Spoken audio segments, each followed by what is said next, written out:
Thank you so much. It's really scary to be here among the smartest of the smart. I'm here to tell you a few tales of passion. There's a Jewish saying that I love. What is truer than truth? Answer, the story. I'm a storyteller. I want to convey something that is truer than truth about our common humanity. All stories interest me, and some haunt me until I end up writing them. Certain themes keep coming up: justice, loyalty, violence, death, political and social issues, freedom.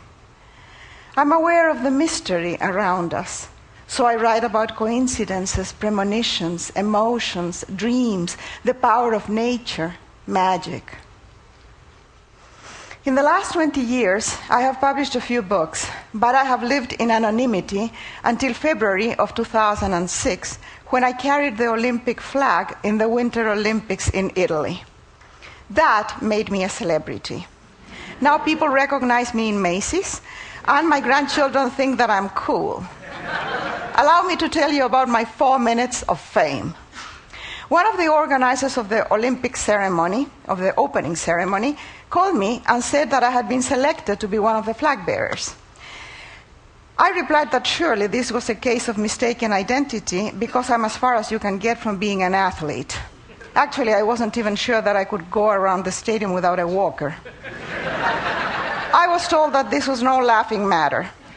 This would be the first time that only women would carry the Olympic flag. 5 women representing 5 continents, and 3 Olympic gold medal winners. My first question was, naturally, what was I going to wear? A uniform, she said, and I asked for my measurements. My measurements! I had a vision of myself in a fluffy anorak looking like the Michelin Man. By the middle of February, I found myself in Turin, where enthusiastic crowds cheered when any of the 80 Olympic teams was in the street. Those athletes had sacrificed everything to compete in the games. They all deserved to win, but there's the element of luck. A speck of snow, an inch of ice, the force of the wind can determine the result of a race or a game. However, what matters most, more than training or luck, is the heart. Only a fearless and determined heart will get the gold medal. It is all about passion. The streets of Turin were covered with red posters announcing the slogan of the Olympics: "Passion lives here." Isn't it always true? Heart is what drives us and determines our fate. That is what I need for my characters in my books: a passionate heart. I need mavericks, dissidents, adventurers, outsiders, and rebels who ask questions, bend the rules, and take risks. People like all of you in this room. Nice people with common sense do not make interesting characters. They only make good former spouses. In the green room of the stadium, I met the other flag bearers, 3 athletes, and the actresses Susan Sarandon and Sophia Loren.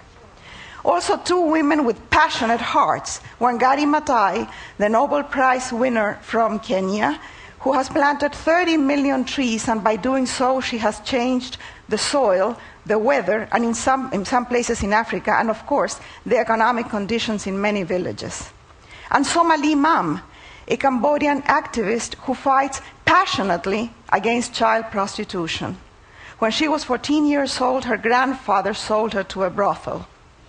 She told us of little girls raped by men who believe that having sex with a very young virgin will cure them from AIDS. And of brothels where children are forced to receive 15 clients per day, and if they rebel, they are tortured with electricity. In the green room, I received my uniform. It was not the kind of outfit that I normally wear, but it was far from the Michelin Man suit that I had anticipated. Not bad, really. I looked like a refrigerator. But so did most of the flag bearers, except Sophia Loren, the universal symbol of beauty and passion.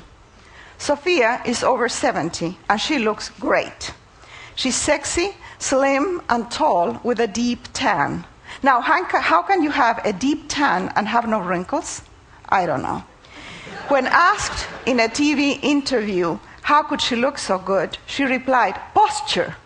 My back is always straight, and I don't make old people's noises.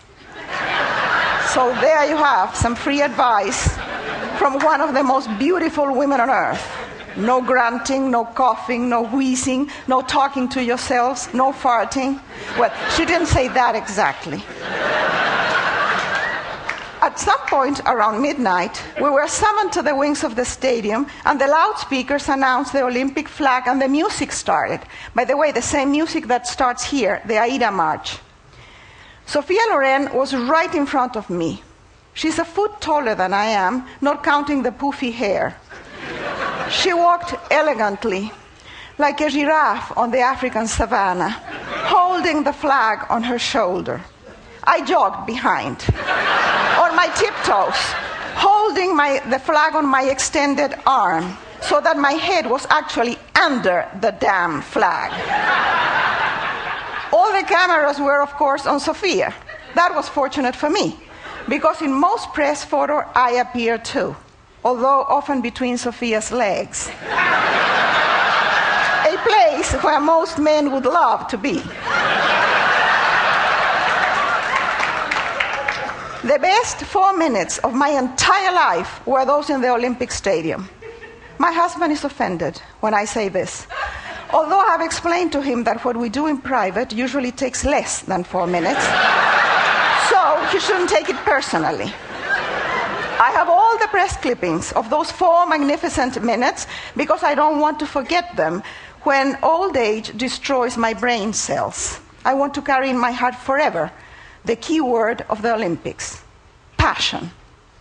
So here's a tale of passion. The year is 1998. The place is a prison camp for Tutsi refugees in Congo. By the way, 80% of all refugees and displaced people in the world are women and girls. We can call this place in Congo a death camp because those who are not killed will die of disease or starvation. The protagonists of this story are a young woman, Rose Mapendo, and her children. She's pregnant and a widow. Soldiers have forced her to watch as her husband was tortured and killed. Somehow, she manages to keep her 7 children alive, and a few months later, she gives birth to premature twins, 2 tiny little boys. She cuts the umbilical cord with a stick and ties it with her own hair.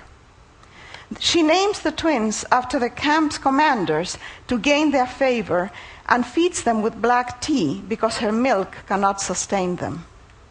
When the soldiers burst in her cell to rape her oldest daughter, she grabs hold of her and refuses to let go, even when they hold a gun to her head. Somehow, the family survives for 16 months, and then, by extraordinary luck and the passionate heart of a young American man, Sasha Sharnoff, who manages to put her in a U.S. rescue plane, Rose Mapendo and her 9 children end up in Phoenix, Arizona, where they are now living and thriving. Mapendo in Swahili means great love. The protagonists of my books are strong and passionate women like Rose Mapendo. I don't make them up. There's no need